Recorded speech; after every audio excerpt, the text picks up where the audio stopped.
What's happening, you right there? I'm Tom. You can find me over at cannabisindustrylawyer.com, and I'm here with Cannabis Legalization News, the number one source of cannabis news on YouTube and wherever you get your podcasts. Take us with you in your car or on your road trips. We have a big story today. We have federal news about Chuck Schumer and safe banking. Maybe we have more to be optimistic about if they tie it to crypto reform. Who knows? Not only that, we have stuff from we have New Mexico news. We have more federal news out of the DOJ. I'll show you at home how you can sign up for updates from the DEA, which may give you an email the day that it will be published, that it will go to Schedule 3. So you'll be one of the first ones to read the proposed interim final rule. We'll have a 420 somewhere in New York. Oh, New York. Some news out of Europe, news out of Ohio. We have a Name That Strain, some stuff that we were not expecting, and cannabis markets, some information on that. Plenty to talk about this hour. So let's bring on everybody's favorite co-host, Miggy. What up, Stranger Danger? Stranger Danger, how so? I'm at the internet, man, but happy Sunday. Oh, the internet, yes. And if you're joining us from the internet, thank you so much, especially if you are a member of our channel. Members, we will give you shout outs. You will be in the credits at the end of the show. So if this is your first time here, consider subscribing and tuning in. I have a new video that will be dropping later this week, and then I'm drafting another one about why I haven't made any coin on THCA yet. Well, and I mean, you make some really good like analytical videos, dude, as far as when it comes to analyzing the law. And that's why you joined us, because, you know, we are like witnesses to regulation and what it is as two adults who've been talking about this subject for a little too long. But, you know, what is it? Deschedule or reschedule? There's the debate. And we have Schumer news, right? Politics. We got a lot of Schumer news. And so we have some Schumer news about Senate Democrats signal new attempt at federal marijuana legalization. And so I'm not going to do my terrible Chuck Schumer impression, which is basically just a Jewish grandpa. Right. And so he's going to try once again the Cannabis Administration and Opportunity Act. We've gone over that before. It has, in my opinion, high taxes and quite high costs of doing business. Shout out to our new YouTube member over there that just joined. Cool. Thanks, man. But yeah, the CAOA, I was not the biggest fan of because I thought taxes were too high. And everybody would then, if you're growing or making foodstuffs, you would need to have GMP compliance. So, again, I call it the CACA bill because I mean, we already have safe banking. We have the MORE Act. There are so many other things that could have happened, but haven't happened. So, remember when he would announce, like, very soon we're going to have. That was like a whole year of our podcast where people would tune in and it was like soon. And eventually I just felt like we were the boy who cried wolf, but we weren't. Yes. That right there. Senate Majority Leader Chuck Schumer was the boy who was crying wolf about soon. Oh, soon. And then after he finally introduced this bill to legalize cannabis, it died without being heard in a committee. So it's going to be tied to some reform bill on cryptocurrency, which that's safe banking. And so that is our second story regarding Schumer and key House lawmakers. They're discussing merging the marijuana banking bill, the safe banking, with the cryptocurrency reform that's coming out of Politico and basically everywhere. And so House Financial Services Chair and Ranking Member Representative Maxine Waters, they have met with Senate Majority Leader Chuck Schumer to talk about their stablecoin legislation. And they think that that is where they should maybe add safe banking, because if they're going to pass regulation on cryptocurrency, maybe we can get the banking regulation for cannabis taken care of as well. Do you think, though, I mean, safe banking should be a no-brainer, right? Like, it should be like the next step towards the rescheduling of what's going to be coming next, right? The overall infrastructure. This will help give you that ability to get loans or file it. What was it, 280E, right? These are all financial fiduciary things that you have to do if you're running a real business, right? Like, I think about, dude, how we're going through this process. We are licensed owners, right? We are waiting for a license that we purportedly won, and so we did not get that email last week. If you're watching this and you're in Chicago and you did, awesome. Don't forget to get your information to the state of Illinois by Wednesday, April 17th. But I hope that we are in wave number 2, the downstate wave. We will find out. But it's still a year in the process, right? Like, oh yeah, people think they win a license or whatever. It's like, you're in the industry. You now have the right to do what you want, but you don't, because part of the process of these rules and regulations, something that you've been a part of, I've been a part of, as far as in the quality department, is you can what stops anybody from in America buying a car, right? Nothing, right? Money. But it's a driver's license, right? There's you don't need a driver's license to buy a car, but the driver's license, you need money. Well, I mean, let's pretend that you have enough to buy a car. Sure, yeah, I can pretend. Okay. But I'm just saying is, like, the driver's license is that barrier to, it's like being a functional part of society. It is a rule, but nothing stops you from doing this thing. Whereas, same thing with cannabis, where you have the traditional market, the barter market, and then you have like people who have brick and mortar stores and just want to own a shop, like a 7-Eleven or a grocery store. It's just another commodity. It's not a... Well, it is and it isn't. And that's some type of thing that I've been getting into on LinkedIn with, I don't know any other commodity that says like all extracts, derivatives, salts of isomers. Like, I understand corn and I understand soybeans. And so corn is not corn syrup, and oranges is not orange juice. And so, like, it seems that the hemp is like a little bit vague and overly broad when it's trying to define what this agricultural commodity is, at least in my opinion. But some people would say that I am a prohibitionist, even though I'm really not. And I thought that the people that published something, we'll talk about that later. It's the letter from the U.S. Cannabis Council. But let's go to our New Mexico story. New Mexico, the open market in the most recent legalization. No, this wasn't itching. Yeah. But you know what people are doing? Feds are seizing weed from state licensed businesses, leaving the industry perplexed. The DEA is out there taking what purports to be legal cannabis grown pursuant to a legal license issued by the New Mexico Cannabis Control Division, which is odd. Well, this is something that's going to be resolved in a lawsuit, right? If that hasn't already, Well, I think it's what it actually is. Because you have to remember, New Mexico is right there at Las Cruces. So Las Cruces is kind of on the border of Mexico and also Texas, El Paso, right across there. Yeah. I think we have an instance of international trade in the drug trade going the opposite direction. So we have certain drugs coming up from Mexico and high-grade cannabis going down from the United States. Sure. Or cross state borders from New Mexico to Texas.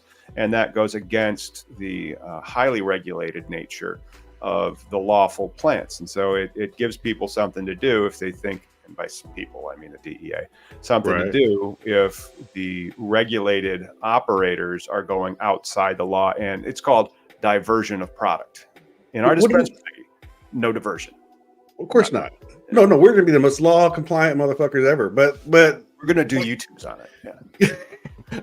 We're going to be so boring and awesome because it's going to pay for like our lifestyles. But this is disturbing too. But disturbing because like this is a state law with the federal people acting.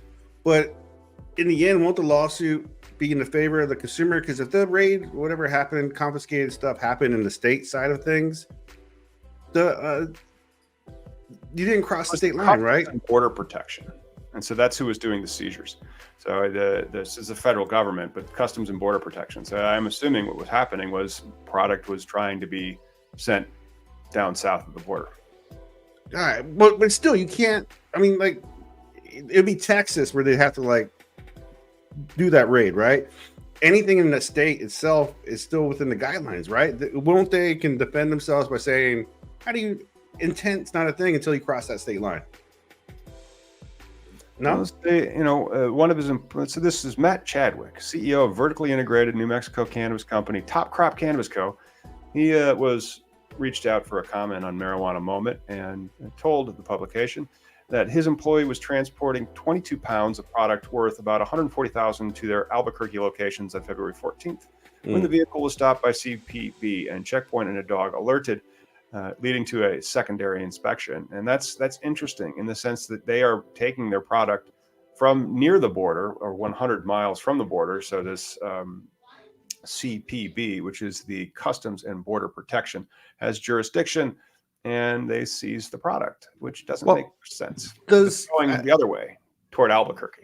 Well, my question is, I don't know about you or there in the northeast where you're at, but I grew up in Southern California where they have border checkpoints many miles within off the freeway, right? So I don't know if there's a Canadian version of that from the south, but that's where these guys got stopped by border patrol crossing, which should have been a normal day's drive on the freeway. Instead, they have to go to this checkpoint. There's a red flag. That little bit of land is now federal property. So there's a very semantical situation going on in this. It gets very semantic because then the CPB falls under the Department of Homeland Security, the DHS, which is not bound by that congressional rider preventing the DOJ from using funds to interfere with the implementation of state medical cannabis programs. And so even if it was grown pursuant to a medical cannabis license, they still could have tried to seize it. Sure. And again, though, this is a precedent, right? This is kind of why you need to have that medical, guys right now. We ideally homegirls, everybody be around, be able to do what they want, but there's what there is and what we have, and just like us waiting for a year for a license, right? Like we won, or at least we informally won, and now we're coming up to round 3 of new paperwork. Like, yay! I've seen this most recent round of paperwork. It will take us less than 5 minutes. In theory, we both could sign it, but like I might just sign it so it's faster,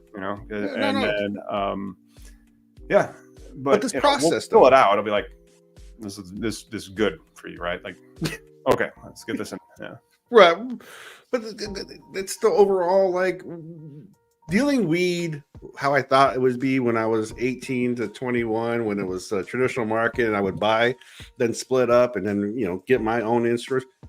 Actual business, actual compliance is so boring, but it's the thing that's our infrastructure. You go outside, you're seeing compliance every day. Like you go to the store, you buy stuff.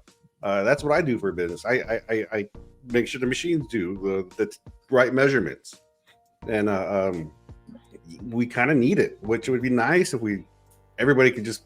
I mean, you can buy seeds now, right? Yep, seeds are still considered hemp for now. And we'll see. Seed to ready to smoke cannabis is a long process that takes many days and a lot of care. Oh yeah. And growing weed's not hard, but growing good weed is. So what else we got in the okay? Oh, I think we can go over to the next story. Which one we got lined up? What we got? And then I have some interesting stuff for the DEA so that I can share that with you. And so that's marijuana company claims DEA review process is unconstitutional in new federal lawsuit. This one's out of the marijuana moment.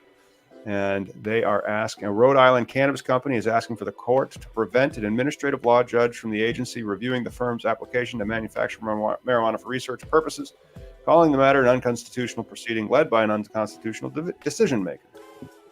And they have taken this action against the federal government, filing a petition for a writ of mandamus, release me, or whatever mandamus translates to from Latin, last year in the Court of District Appeals that alleged the DEA's years-long licensing application process has hamstrung the company's business and stymied innovation that could benefit patients, right? Because you can't do any research unless the DEA says you can. So that's why Schedule 3 is going to be so great, because it'll become easier to do research in the cannabis plant, and that research that you do will not have to be only to find the harm.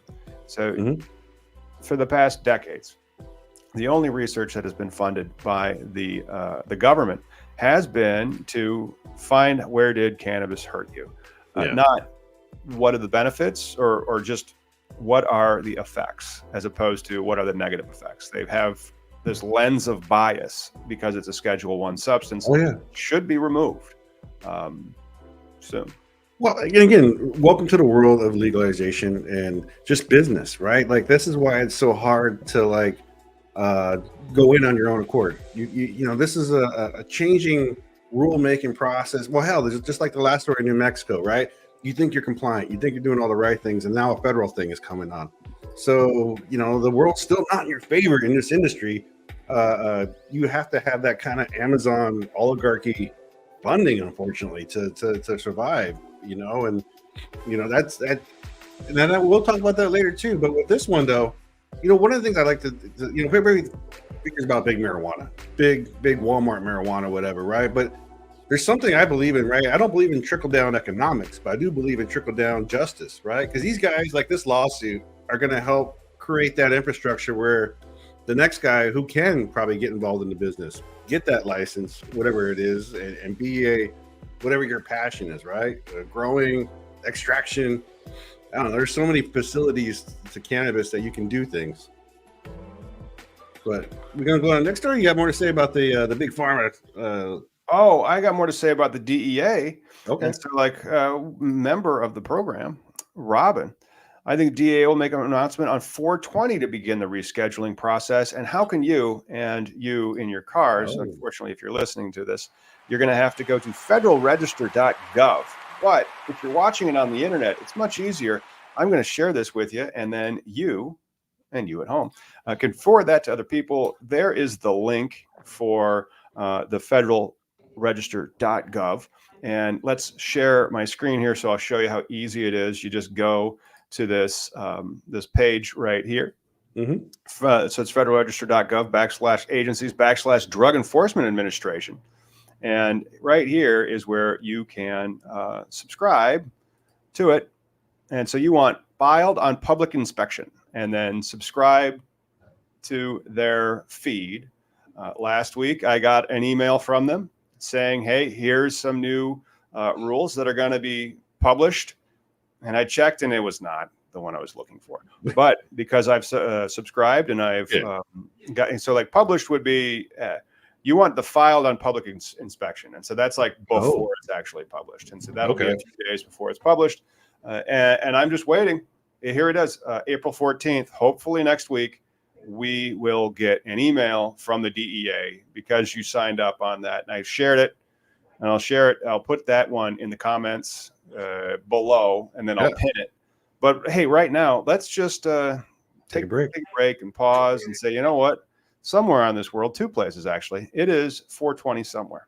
Yes, sir.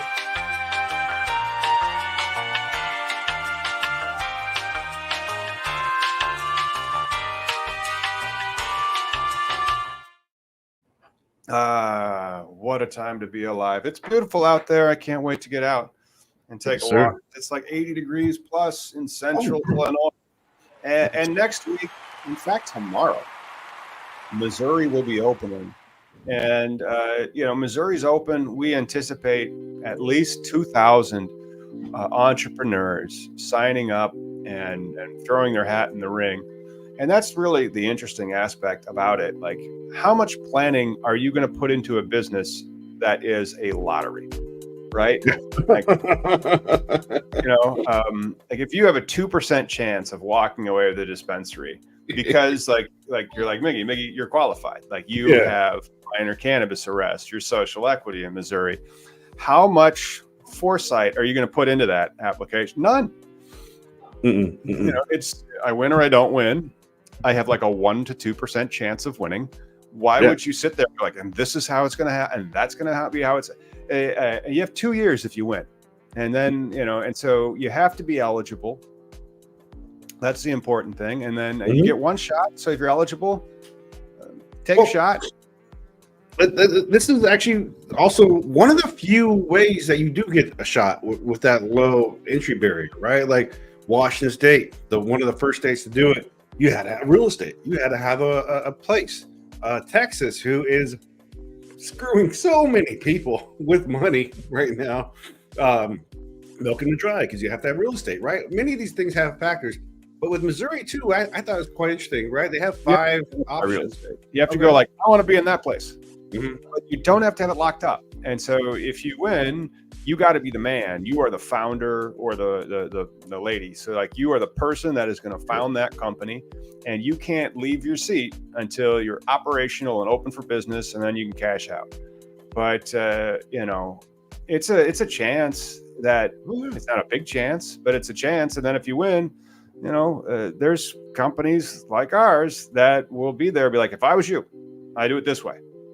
I can't sign for you. I could tell you, if I was you, I'd sign on this deal. But it's you. You're the guy who's calling the shots. Sure. But we had a 7% chance, you know, and that's the other thing too, is like, you're coming from experience, why people should join with you, right? Because you still are doing a social incubator for Missouri, though, no? Okay. Yeah. Oh, absolutely. Yeah. And so we're really excited about helping social equity in Missouri. That's one of the reasons why I haven't gotten the THCA game, because like, that's just about making coin for me. How do we make coin for you? You know, and so like the social equity applicants, that is something that was injurious to them, and so like it hurt their family directly. Like they were arrested, or their parents were arrested, or their spouse was arrested, or their children, and so like they got ensnared in the Justice Department, and they had to do all that stuff. But now you can, because of that, have equity. And then what is that? And so like sometimes people say like, well, you don't know what you brought to the table. It's like, well, bullshit. Like we know exactly what they brought to the table. What's that license worth? Is it worth $500,000? Is it worth $1 million? Well, that's pretty much a social equity's capital contribution. Like they were able to bestow upon this legal entity, this LLC, the privilege of conducting cannabis business. Well, you know, and I think I like Missouri's rollout, how they're doing this too, with the disabled veteran addition to like no other state has that, right? Like no. So you just got to meet one of these 5 qualifications. You know, me getting arrested, you know, several tickets later, you know, and now I have opportunities. But the process is so strung out anyways, though, because we're a year into this damn thing and still don't have you don't quit your day job.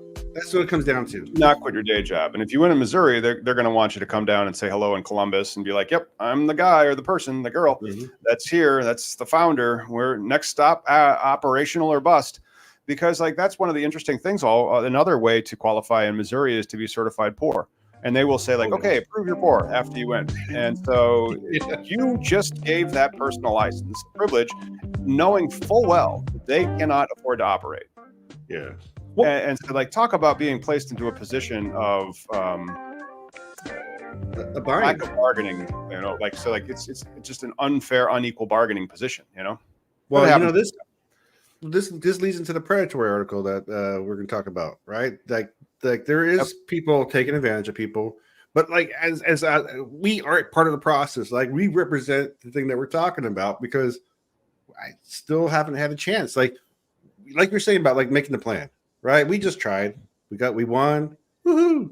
You're like, okay, if we get it, this is the plan, and then the state just says, no, it's not. Your plan is you're gonna wait until we're done with you, you know, like survive, motherfucker. That's how they're doing it, but that is how they're doing it. And then if you're one of those people that's lucky enough to win a license, let's figure out what it's worth, draw some models up, you know, shop it.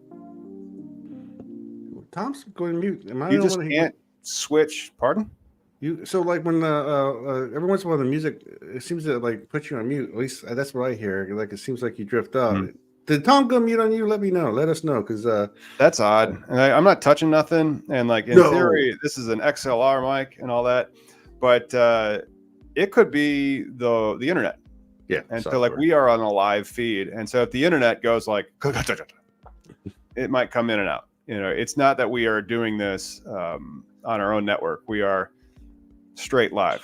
That's kind of what we've been doing this for like 5 years now, just live. Like the speaking of what are you doing? You're going to a wedding on 420. I was thinking about doing a game stream on my channel, on my personal, because you know we keep this channel like with news and you know relevant cultural. You know, we're keeping the algorithm strong. Well, tell people how they can follow you on Twitch or whatever, so they can watch a game. Yeah, well, Biggie 420, just find me. I'm the only one, or at least, you know, with this look, this mug. You can't miss me if you just find it. You know, Google it, and then let me know if you would be partake. So Call of Duty is doing the Cheech and Chong drop. It's open to buy the Call of skins. Duty is? Yeah. Yeah. Well, like Robin, a member of the show, is like tuning in, and so he's like, "Oh, I hope I get caught with a seed that gives him 30 days, and then I'll be social equity." Here's how social equity always works. And so the state legalizes it, and then they fix that date in glass. And so like Missouri's date is, I don't know, like the 22nd. So it's like sometime in 2022, December 7th, 2022, I believe, if Missouri went fully legal. And then like Illinois is like May 27th or something like that, 2019. So your arrest has to happen before it became like legal under their state laws very often. And so social equity can be attacked for arbitrariness to a certain extent.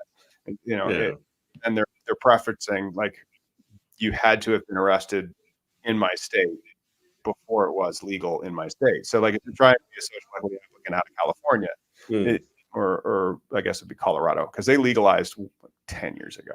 And so it would be harder to be from Colorado and recognize the social equity in Illinois than it would be to be from Illinois or Michigan, because Michigan and Illinois kind of legalized it almost on the same day, and Missouri a couple years thereafter.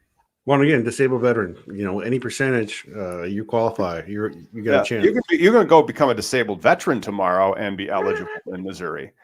You can lose all your money, but then you had to have been poor for many years because you have to document it. It's the proof elements for your licensure for the micro business license in Missouri is tricky, and I would suggest and advise arrest, and then no disqualifying felonies, but arrest, always no disqualifying felonies, or disabled veteran. Those are the two easiest proofs that exist.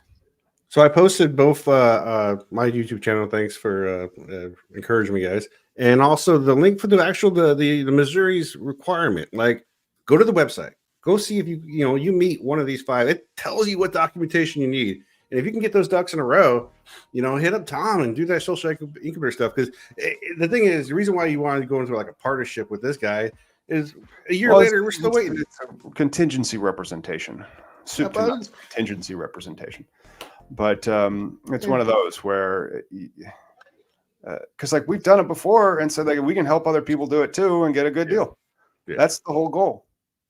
There are ways. So Robin said, never been in the army, never been arrested. Damn, dude, you led a good life. Sorry, you're not social equity. You can wait and have somebody who's qualified win, and then make an offer to invest in their business. But that still just preferences the wealthy people. Oh. We're doing an old Toki talk. Let's go to New York. New York ruling puts adult use program on shaky ground. We kind of reported on this a little bit last week, but then we have some more specifics on it. And so to briefly recap, the Wednesday ruling in Leafly Holdings versus New York State OCM, regulator had simply put prevented it from doing business in the state and found that the plaintiffs issued an order that invalidated whole sections of the state's adult use program, including parts 118 through 121, 123 to 125, and 131 of Chapter 2 of Title 9 of the Official Compilation Codes, Rules, and Regulations. And they voided them as arbitrary and capricious. And then the next day, the same judge issued a clarifying order, amending his original order and replacing the original sweeping order with precise instructions as follows. The following sections are null and void as arbitrary and capricious. The third-party marketing ban, you see, this is getting back to like what we were mentioning back a week ago with New York. You have certain commercial speech rights, so that third-party marketing ban was arbitrary and capricious. The pricing ban, the third-party order ban, so like you can go try to buy weed on Leafly, or what's the other one that's Leafly's competitor? Weed Maps. Pardon? Weed Maps. Weed Maps. Or Dutchie now. Yeah, they're trying to be these third-party provider that could do the purchase for you, and then just like DoorDash, it would like ring up the thing in the dispensary, and then the dispensary would still be the person that's actually making the transaction. I mean, this is the shit show of regulation, period, right? I mean, whether it be New York, Missouri, Illinois, like you, unfortunately, you're still going through it. Because I know you're always amazed by the prices you see here, whereas I actually saw a free open market. Matter of fact, this shirt used to be one of the old cannabis markets, like legit market. You walk in, multiple vendors, no one's getting arrested, and everyone's you buy a quarter pound or whatever, or gram. That was such a variety of just. He's talking about quarter pounds and grams. You know what that reminds me of? Oh yes. Name that strain. Name that strain. TH. We got a little bit. We got the hook.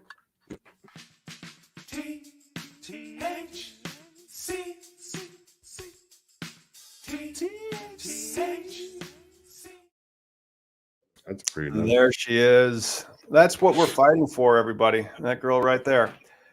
She has a name, and her name is very important. And then not only that, it is, I wouldn't say this is an heirloom strain, but it's definitely, it may be. Yeah, heirloom, or it goes back of the back. Now, I wouldn't say that it's a land race, but whatever's right after the land race.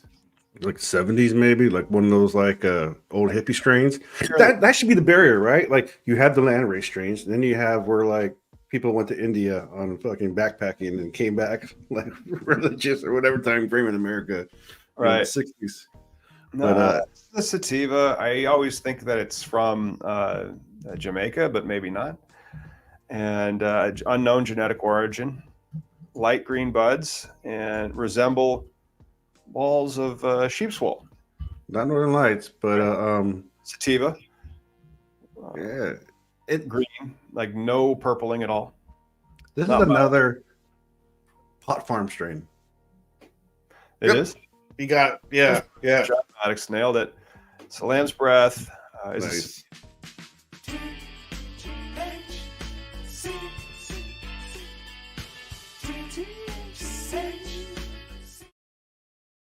Nice. I don't know how you guys do it. Breath are believed to be energetic and uplifting. Reviewers on Leafly, shout out to them because they have a First Amendment right in New York now, by the way. They say lamb's breath makes them feel energetic and creative. It's only 18% THC and 1% CBD. Caryophyllene is the dominant terpene, and it has a pungent, cheesy, and sweet, yet spicy flavor. You were right. It's in origins in Jamaica. I always thought so, but it says like unknown genetic origin. So I'm like, oh, I always thought it was a Jamaican strain, but I could be wrong and often am. Yeah, it said believed to be a Jamaican strain. Rasta man. All right. That was that. What else we got going on? Well, we can go to shit that I wasn't expecting, or we can go back up to a Barron's article regarding Europe. All right, Europe's good. No, let's do some European news. Global European news. Barron's magazine is reporting that 9 have been arrested in Juicy Field's cannabis fraud probe. The European police have swooped on website operators' now defunct cannabis investment scheme. Not another defunct investment scheme. They were able to swindle a staggering 645 million euros out of putative investors, and actual damages could be significantly higher. You see, when you take somebody's dollar, you no longer have a dollar. Damages are very easy to prove. Mm-hmm. Take any money, it's hard to prove damages. So my policy and philosophy typically is don't take the money. Unless you've earned it, then send the invoice, then take the money. There you go. Yeah, always earn the money. That's very important. Juicy Fields, which Europol calls an elaborate online pyramid payment scheme between 2020 and 2022, enticed customers to invest as little as 50 euros. Did you know, Miggy, we can set up a regulation crowdfunding raise for our company of up to $4 million. I would not recommend us to do it as an equity raise, but we could do it as a debt raise. And so you loan Miggy and me money, and we go get our dispensary open. And so we could have a crowdfunding. And I've done this before for others, and we kind of still have the website. I was loosely involved. Usually when I'm developing the website, I like to be more involved, and the developers were already done. So I'm just kind of helping. But there's a site out there, Illinois Cannabis Crowdfunding, that we could see if we could still get that working and set a raise. The problem is you're able to raise up to $4 million. What you like to do is find the guy that has $4 million. Sure. And ask for that, settle for one, and then you have $1 million to get we could totally get operational for $1 million. But yeah, Okay, I was just saying I don't really fear like being that we have a license, or one day we will have a license this year. I hope, maybe. Knock on every wood you can, everybody. Knock on wood. Yeah. Do a little chakra chant, smash the like, subscribe, help a brother out, all that stuff. Do. But okay, I just the money part, like this is also what like descheduling would help, like stop separating the fools from their because that's like what a scammer does, right? They want to like shill and but this business can be fundamental. Like how you were talking about, like you got to own toothbrushes, right? To create like sustaining wealth or some shit. Brush business. A store, huh? Yeah, a store. Like if you have a restaurant, you know who likes to eat dinner every day? Fucking everybody. Everybody likes it. And so that's like a toothbrush product, and so it's totally like restaurants or food. That Waffle House is open 24/7, and they serve waffles because the profit margins are the highest. And this is shit that I never thought about, like with the activism stuff, right? Like my main priority with life has always been like stop fucking with us and leave us alone. But eventually, though, because as someone who has been working in compliance and has seen some, like how sometimes you're like, I don't want to take a Boeing plane, or I don't want to have an exploding phone. Like this is my line of work. I did a good job when nothing fucking happens. And that's very boring situation, but it's also safe and secure. That's the compliance thing that we're all trying to, have lab tested plant, maybe proper labeling. But what does that mean, right? Like just fucking tell everybody what's in the plant, because people smoke cigarettes and will do shitty things. So like if there are more informed consumers, who's harming? But we're not going to get that regulation until there's some sort of like rescheduling, right? Until there's now availability of the testing and shit. Yes, let's hope so. But that's interesting. My camera, just for whatever reason, thought I was up here. No, I think so. I'm back down here. AI is great. It's great. I mean, back when we started the show, I didn't have to worry about AI. But now everybody does, including the state of Ohio, whose AI is telling us that Ohio is the coolest state, and it's going to be in our. It's not the coolest state, by the way. But if you're in there and you live there, you think it is, and that's okay. But Ohio is one of the first states that I've ever seen that defines total THC as Delta 9. Okay, so it's after the burn. Yeah.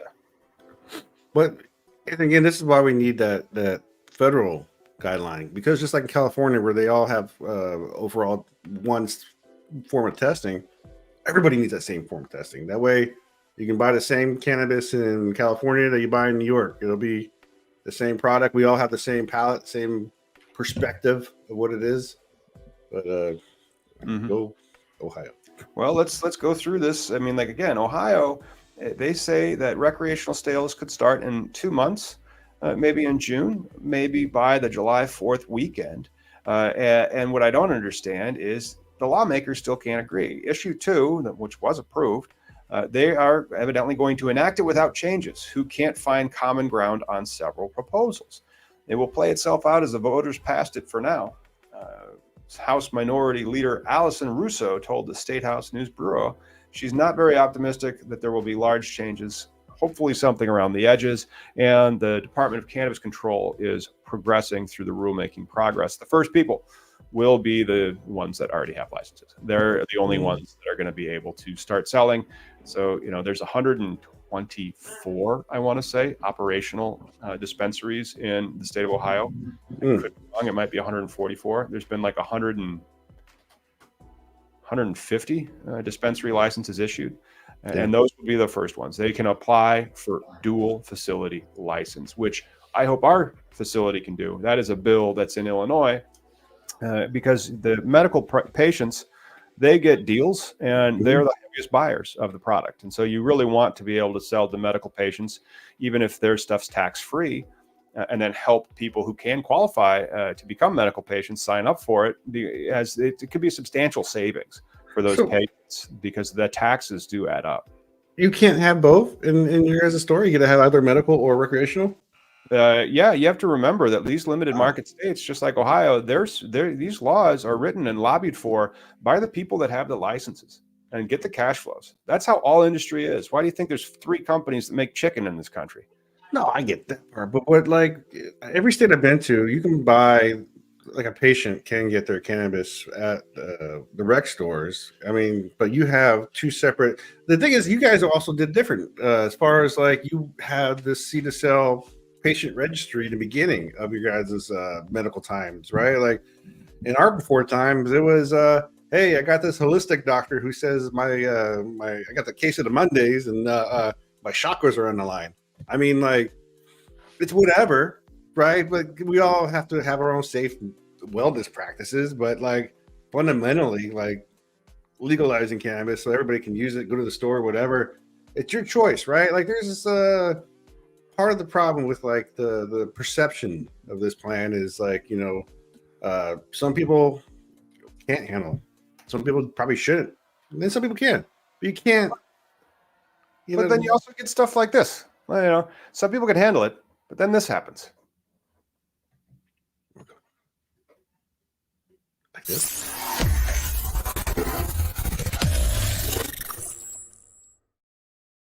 And some shit that we did not see happening. 90% of smokable hemp samples analyzed by researchers over at the National Institute of Standards and Technology fail when it comes to legal amounts of THC. This was reported on by Marijuana Moment and a study recently published from the NIST. 90%, actually 93% contained more than 0.3% THC, which I'm assuming is total because they aren't saying Delta 9 in the article. But the study, researchers at NST, an arm of the Commerce Department, and SUNY, that is the State University of New York, Albany, they analyzed 53 smokable hemp products from 5 commercial manufacturers for a variety of cannabinoids, including Delta 8, Delta 9, both of the THC, THCA, and total Delta 9 THC. The manufacturers' products names are not included in the report for, they didn't want to narc you out, man. Well, this is we talked about this before. This one's kind of a flawed study because unless they were testing this at the same moment that because all these plants have COAs, right? Everything that you're going to be selling product over like mill, gas station, wherever it is, it got tested somewhere along the line, and you can say like, look, cops, the federal regs, but no, like the federal regs just require you to test for like the line no more than 30 days before harvest. And so, well, that's what I'm saying though. So like plants will pass the total THC of 0.3% 30 days before you cut. My plants downstairs won't, because we got about 14 days before harvest. They stink.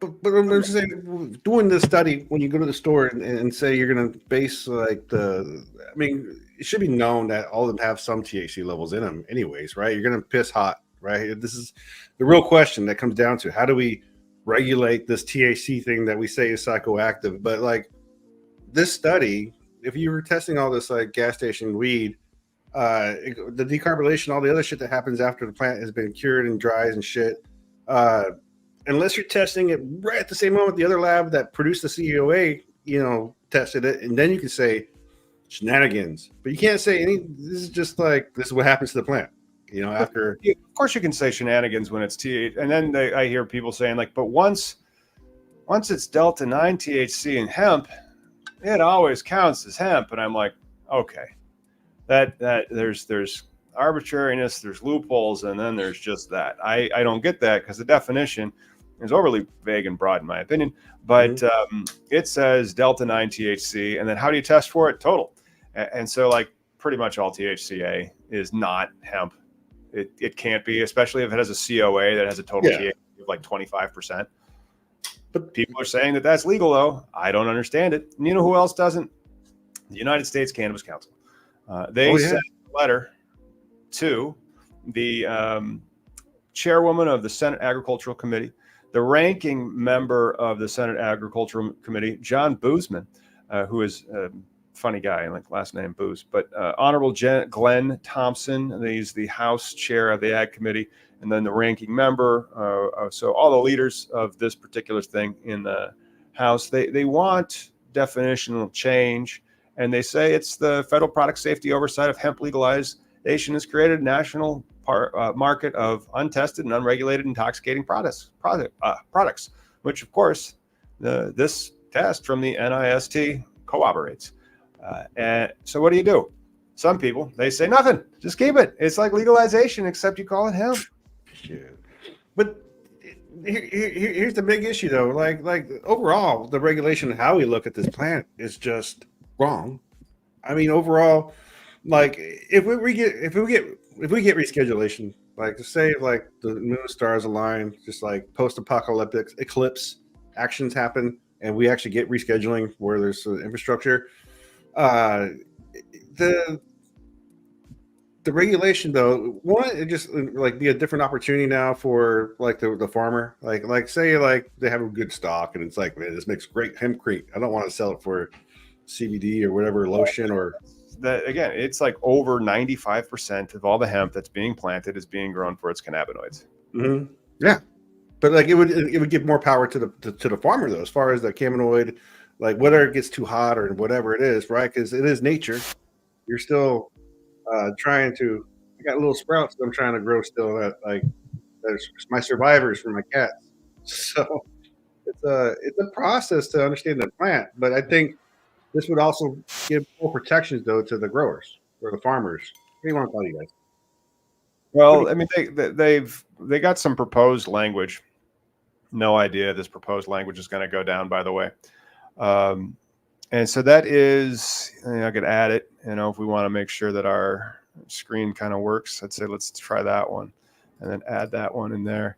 So the additional definition, and so they want the definition of hemp, and then underneath that, products in final form intended for human or animal consumption, which are A, made or derived from hemp or hemp byproducts, and B, contain detectable quantities of total THC and any other intoxicant that be derived from hemp, including other forms of THC, and are intended to be consumed and or absorbed inside the body by any means, including inhalation, ingestion, insertion, or topical application, shall be excluded from the current definition of hemp and are considered marijuana under the CSA. That's what they want to do. They want to make sure there's a strict cleavage behind the THC and the usage of cannabis for psychoactive purposes from industrial or CBD purposes. I don't think that's still going to help the situation, right? Like I think because in the end, the plant's going to when you try it with intention, like you're going to have perfect Roma tomatoes. But like, what if like you get a mutant or somebody stressed it, someone, because the plant can change, right? It can hermy. But then they had that list of ands, and so like made or derived from hemp and contain that and are intended to be consumed inside the body. So it almost seems like he's like, oh crap, too high. We aren't going to be using this. I guess we're going to have to like chop it up and give it to animals.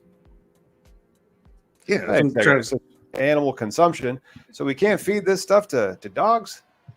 Dogs, of course, are not herbivores. Then we give it to sheep, right? Well, I give my puppy, Chris Martin makes little biscuits, little paw putties, hemp things. But then again, how we regulate this plant, it doesn't empower the farmer. I think it makes the farmer apprehensive. Like you can't get arrested for growing corn wrong, but you can get arrested for growing hemp wrong. You can get shamed at like the local Casey's for growing corn wrong. That's funny, Why is your shit purple, Bob? Actually, I was trying a new cross. Hey, we got this BDSA. Right. The BDSA has put out a new projection: global legal cannabis sales to hit $58 billion in 2028. Yeah. That will say that U.S. sales are going to be 80% of the global market share by 2028. And in 2023, legal cannabis sales was 36 billion. That is not the largest CAGR out there. And CAGR, of course, is compound annual growth rate. 10% compound annual growth rate from 2023 to 2028, which is about a quarter of what AI's is. AI's is going to be about 37% for the same duration from 2023 through 2028. So if you are sitting on $1 million and you want to put it to work, Do you want to put it to work where it's going to grow at 10% a year or 37%? This is one of the reasons why the stupid money from cannabis probably is not coming back. Well, doesn't it? Again, this market, the industry per se, has matured beyond, right? Like people think like cannabis was like the NTF, right? It attracts these kind of people, right? Crypto, NTF, like Web 3.0. I want to like be a crypto millionaire next month, but money doesn't work that way. Ideally, right? It's like why invest in Coca-Cola or Disney? Because you're gonna have like a stable, return. Because if it's older, more. Dividend. And so like the stock prices have theories as to why they are what they are. And sometimes those theories and the actual price get way out of touch with one another. Because that money's still out there, but I think people are going to look at like legacy brands now, like Jungle Boys, right? Like people with a footprint in this culture, in the industry, are going to like, hey, my money will be safe when I throw it in there, right? Like when we open our store, right? Now we're going to learn about like infrastructure and HR and management and all that stuff. But like, still not planned. We didn't have a plan. We're just working on it. And okay.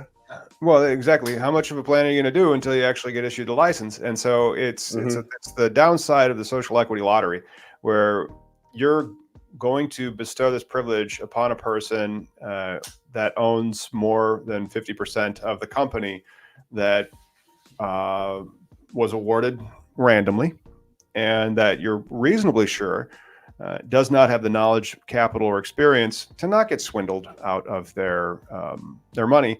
Yeah, and then especially when you consider like Bernie Madoff was able to swindle wealthy people that purportedly knew something.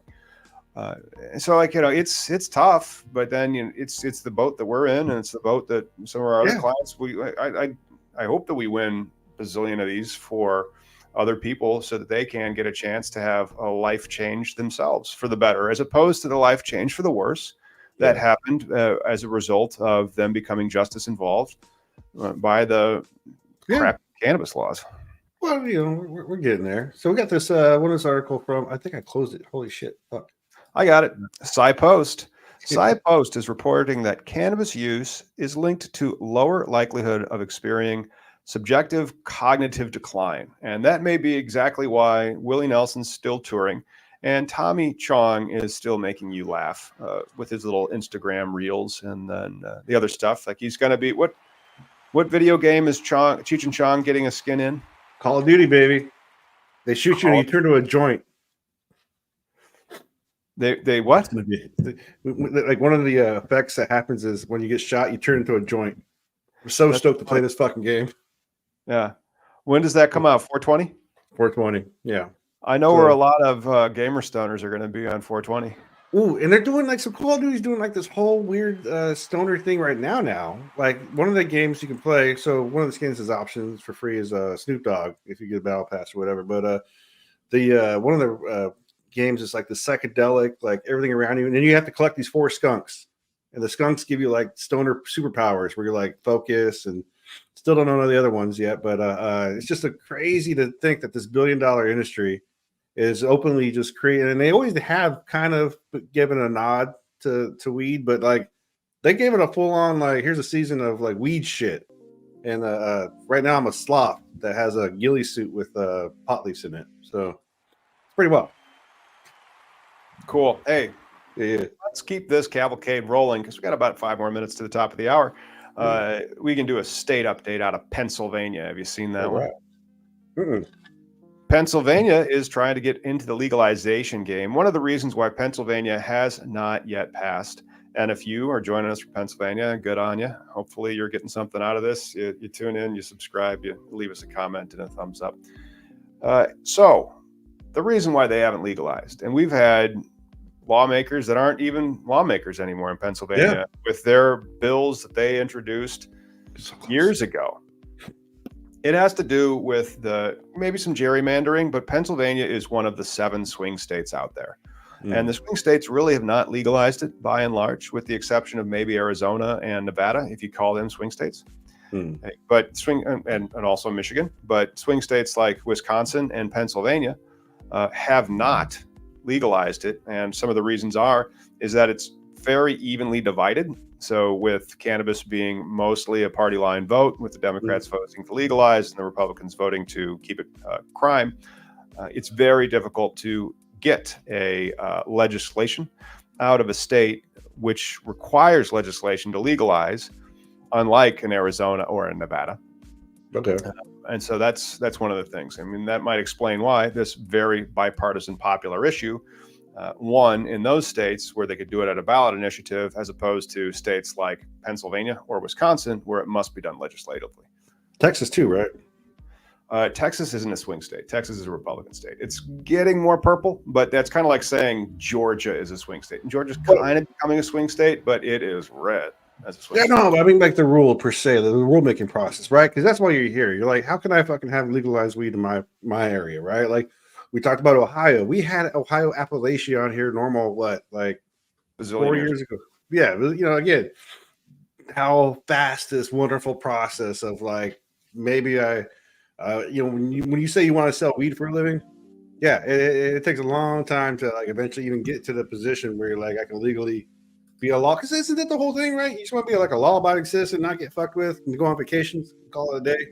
But like, hey, check this out. I got this map that we can share my screen. So you remember that Pew report that talked about like how most dispensaries are in an area? I just thought it was wild, like all the empty space. That's a scary spot, right? Like either that or no population. I mean, no population. Yeah, but like it's still pretty wild to see the like right there in Texas, all the money that's going to be leaving them, or are those areas like that don't like money, or progress? A lot of the areas like west of the Mississippi are just empty. We have a lot of space in the west. Well, like say Wyoming, right there, like clear space, right? Very few people get involved though, right? Say if you're like 1 out of 100 people of the population, you can actually help make change, just like in Ohio did, where they went from county to county, and then overall now they have recreational 5 years later. So it's possible. That was my whole point. Well, let's end the show with some quotes from the FDA commissioner, Robert Calif. Oh, yes. And so the FDA commissioner was at a hearing before the House Oversight and Accountability Committee on Thursday, and Representative Nancy Mace pressed him, Mr. Calif, on the timeline for the scheduling review. And he said there is no reason for DEA to delay making a marijuana scheduling decision. He furthered that comment saying, as a child of the 60s, it would be nice in my lifetime if we came up with a regulatory scheme for cannabis. That is the FDA commissioner, Robert Calif. Hopefully, he is working on that regulatory scheme after it is rescheduled so that your doctor can prescribe you medical cannabis. And they also need to regulate CBD and other hemp products because there's no regulation from the FDA yet on hemp. Well, how come we haven't heard from the DEA leadership, right? Shouldn't there be like someone in charge that's in charge of DEA that can like push the issue, right? Isn't that something that we should be looking for? Yeah, but these things also do take time. And so they have to draft it and think about it and procedurally and what definitions they have to create and how the mechanisms work. So like I did a bit about the hemp law and then how long, December 2018, signing the hemp bill into law. Mm-hmm. After the people at the Hill like debated it in April and they added it to the Farm Bill, and of course, like nothing could get done because it's Congress. And so at the end of the year, they had this big omnibus bill and then it got signed and it funded the government for another year. So that then was assigned to the rulemaking over at USDA, and they did not publish their interim final rule, which is what we're waiting for from the DEA. Once again, I will throw that link to the DEA's Federal Register webpage where you can sign up to get the email alert for the day when they publish their rule on rescheduling to Schedule 3. That took for hemp 11 months. And so it has not been 11 months since the shit dropped on their desk and they said, move it.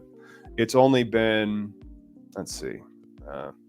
So August, we can basically not count. So September, October, November, December, January, February, March, April, and we're only kind of midway through April. So we're at like 8. So look for it in the next couple of days or 3 months, hopefully. Well, I mean, it sounds good, but I hate to be Schumerized, just like I don't want to be Youngkin. But like I just Googled it, and so I really hope Ann Milgram, if you're listening, because you're probably not. But I mean, what do you do all day? You're head of the DEA. It's not like there's proper things to reinforce or to enforce, right? There should be priorities and shit. So, heck yeah, man. But that's our show. Yes, we did it. We've done cannabis legalization news for middle of February. Next week, 420. I hope that you guys have wonderful 420 plans. Maybe some of you are going to go see Fish at the Sphere. I don't know. Some of you might do demonstrations for prisoners. Some of you may just smoke some good weed. I will be at my sister's wedding. And then on Sunday, I hope to be here with you asking you guys, what did you do on your 420? Miggy got plans? Call of Duty? Oh, yeah. I think I'll be doing that. And then other than that, smoke weed and do shit. Hey, I wanted to give a last shout out to our members of the channel, our producers of the show, and your name will appear in the credits.